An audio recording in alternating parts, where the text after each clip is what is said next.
Hello everyone and welcome to Typical City. This is your latest Manchester City news and transfer news, and we've got some big news today coming out of the Etihad. I'm just on my way back from the school run, so like and subscribe so I can feed my children and all that. I'm kidding. I don't feed them. I don't actually do that really, but big news, Declan Rice, £90 million bid. Well, it always is 90 million when it's City. It's always the figure rounded up to the nearest big fat zero. And then we exclude the add-ons as part of that. When it's Liverpool, United or Arsenal and they make a bid for someone, it's always the figure plus the add-ons. And they make it sound smaller. With City, they include the wages, they include the expenses, the travel expenses, how much Declan Rice is going to pay for his lunch on his way to sign the contract. All of that gets included in the figure when you're talking about City transfers. But forget that. 80 million plus 10 million add-ons has been rejected firmly by West Ham, which means we're now entering into a bidding war with Arsenal, a war that I think we're on the right side of. It depends which way you want to look at it, because if you're Arsenal, you're saying, right, what do you want to do? Do you want to join you're going to call us soulless? That's the first thing you're going to do. Say, oh, it's all about the money. You go to City for the money. Realistically, you're going to City for the almost inevitable trophy cabinet that you are going to amass as a player. You're almost inevitably going to win trophies at City. But Arsenal do have a project. They can offer that term project. But is that enough? Because if I'm Declan Rice, it's a forward movement going to Arsenal. And people pay a lot of credit to London. Been there many a time, think it's crap. Overrated city if I've ever seen one. But some people like it. And a lot of people who live there already tend to love it. And the idea of moving up north is like, oh, Manchester, it's rainy up there. I don't want to go up to Manchester. I think that idea is bollocks now, to be honest, because you see a lot of the best players in the world coming to Manchester and having a very good life. So that whole is a London boy. I totally disagree. And if you want to look at the Mason Mount deal as well, I think if you're going into... This isn't high school, like a high school disco, where you've got girls on one side of the room and boys on the other side of the room, and they're like, oh, I don't want to go over there. I'll ask my friend to go over there, because people are also suggesting that he's coming to Manchester because Mason Mount, his best friend, is coming to Manchester United, apparently. Well, whether that happens or not, I can't... If you respect yourself and your own career, you aren't going to move somewhere just because your mate's there. I highly doubt his friends have anything to do with his career, because his career's short. He's got all the time in the world after to spend it with Mason Mount and do whatever he wants with Mason Mount once his career's finished. But for me, if you're... Obviously, I'm biased, a big City fan, so I'm obviously going to say City's the place to be. But I don't really need to be biased and say that, because I think all the neutrals would agree. Because if we've just won a treble, you just need to say that to him. Hi, welcome to Manchester City. Would you like to sign for our club? We've just won a treble.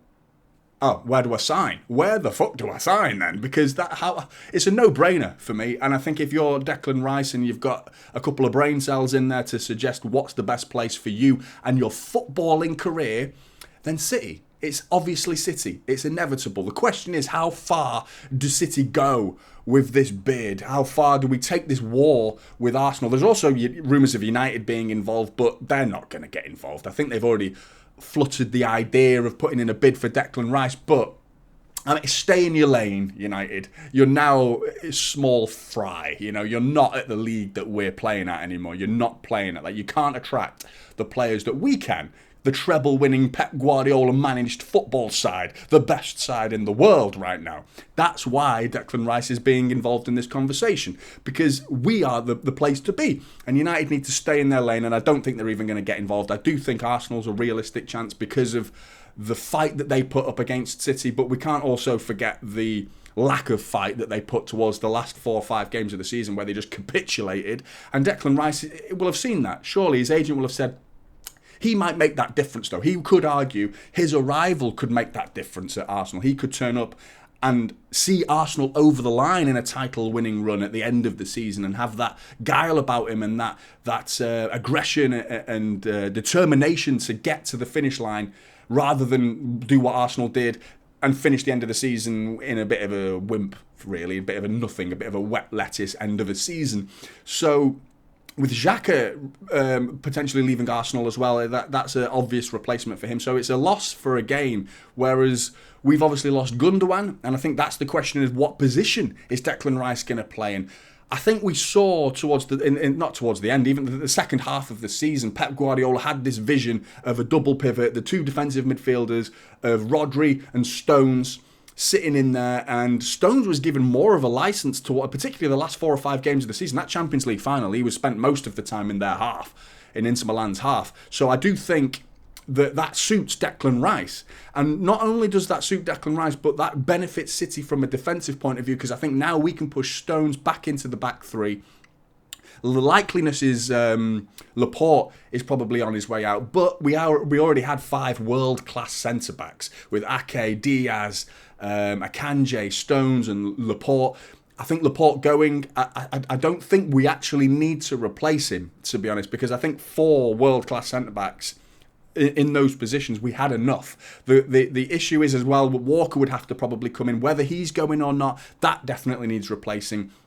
And there may be games where Pep Guardiola reverts to a more familiar system with 4 at the back and full-backs going down the wings, a little bit more familiar to the previous season. So having that versatility is a big, big plus. And that's something that Declan Rice will definitely bring to the table. He himself is versatile. He can play in centre-back. He's done it for West Ham numerous times and dropped into the centre-back position. So he could also do that. I doubt we're bringing him in for that particular role, but I do think he can step into Gundogan's position. No way is he as good as Gundogan in the Gundogan role.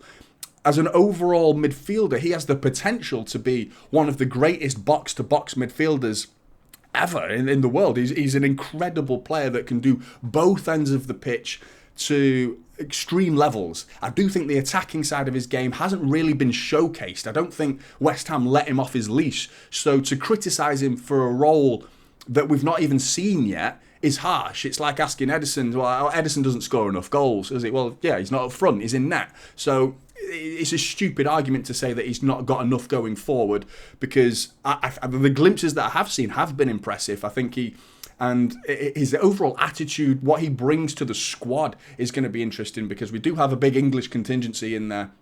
Adding another, he seems like a really lively character as well, a good guy to have around the dressing room, and that is something that will need replacing with Gundogan, because his presence and his calm composure as well is something. He's a potential leader as well. That's something you're getting with Declan Rice. Gundogan is a very different type of leader. I think Declan Rice is more of a vocal leader. Gundogan sets an example. He's that type of leader, and I think Declan Rice is a potential future England captain, potentially City captain if we sign him, of course. But that is the question: is how far do we take this bidding war?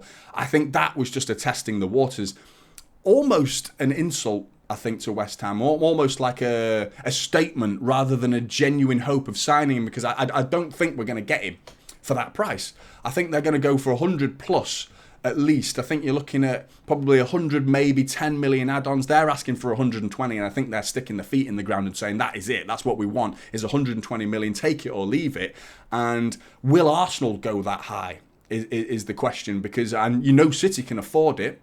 But City don't get bent over barrels. We never go into wars and just with a blank checkbook, or into bidding wars and just say, oh yeah, well, you write the number on there and we'll pay it. We never do that. We didn't do it with Kane. We saw what happened to Harry Kane, and I'm not suggesting because he's got time on his side, Declan Rice, but we saw what happened to Harry Kane and how detrimental it was to his career that Daniel Levy screwed him over, and by sticking his feet in the ground for that extra 10, 15, I think it ended up being, they wanted 120 million, similar to the Declan Rice price. We were only prepared to go to 100 million with Harry Kane, and we said, see you later. We'll wait then. We'll see it in a year's time. We'll go and get Erling Haaland for half the price. So we know exactly what we're doing in the transfer market, and we will not be bent over a barrel. But is he worth 100 million? Is he worth 110? And people start to argue, well, at that level of money, what's 120 million compared to 110 million? It's not the figures, it's not the money, and it's not making the books balance. It's a case of principle at time where, in a business sense, if you ever enter into negotiations with West Ham, again, you don't want to be known as the guy who just bends over and says, okay, yeah, whatever you ask for, I'll pay it. If you go in hard firm with your negotiations, you know full well that next time you're probably going to get just as good a deal. So you've got to make sure you stick to the guns and keep the figures respectable. And I think 100 to 110 million is the maximum. I think City will go 100 million with 10 million add-ons, and I think that's where we might draw the line. I'm not sure we'll go all the way to 120. But is he worth it? Because we paid 100 million for Jack Grealish. So by that logic, he is more than worth it. I think Declan Rice brings more to the team than Jack Grealish does. He's in a position that's harder to attain than Jack Grealish because the attacking players, there's an abundance of them across the world. Good, solid defensive midfielders that can absorb the information that Pep Guardiola wants to deliver to his players and the tactics that he wants to implement. That is a rare talent. And Rodri, being so young, 26, he's absorbed that information. It took him 2 or 3 years to do it, and what a player he's become. And I think Declan Rice is already off to a better start than Rodri in his career. So there's no reason why he couldn't emulate and even surpass Rodri's qualities with Pep Guardiola's leadership and tutoring. You never know how far players can go, and that's always a factor. It's just not a case of, oh, you're coming into Manchester City. You're coming to be coached by Pep Guardiola. And that's another reason why I think City will go in strong for Declan Rice, and he will have one eye for his own footballing career on City, because Mikel Arteta is obviously following similar footsteps to what Guardiola did with his tactic style and the way he likes to play the game. And I think he's just not up there with man management and tactics as Pep Guardiola, as proved at the end of last season. There's no reason why Mikel Arteta can't do that, but I think he needs to rein in his emotions. But if you're Declan Rice, you're looking at the two things, genuinely trying to remove my personal bias and just purely looking at it from a neutral perspective. You look at the Arsenal project and you look at the City project. It is a project, but it's a very, very polished and almost completed project, but we ain't finished yet. This is global domination we're talking about. And that alone for me is like, how can you say no to City? How can you say no to City? There's nothing really from a soul point of view, a footballing soul point of view, that would draw him to Arsenal. It's not like he's got attachments to the place or anything like that. I think other than London, the geography of it, I don't think that should play a role in his decision though. But I'm really excited. I think this is going to be a bidding war that will probably go on. I think Declan Rice is on holiday right now, so I can't see this ending anytime soon in the next couple of weeks. But as time goes on, you don't want this to drag out too far. And if we do have intentions of replacing or adding to that particular role that John Stones was filling at the end of the last season, then we don't want to be doing it last-minute deals on transfer deadline day, and City rarely get involved in transfer deadline day anymore because we just run this club impeccably. The Khaldoon Mubarak, the way he runs this club and all the staff underneath him, Cheeky Bergenstein, the way that they operate is a level above a lot of what the other clubs are operating at, and why we see those scrapping around at the end of at the end of transfer deadline day, looking for deals and trying to get things over the line when we should have already done your business at that point. And City have done. Usually they've done their business when it matters. And that gives Declan Rice time to bed himself into the squad, play into the way Pep Guardiola wants to play. But how far will this go, Blues? How far will this bidding war go? How much do you think Declan Rice is worth? Do you think he's worth it at all? Do you even want him in the City squad? Let me know your thoughts in the comment sections below. Like and subscribe. Typical City is the channel, and I'll see you in the next one. This is typical City now, holding up silverware.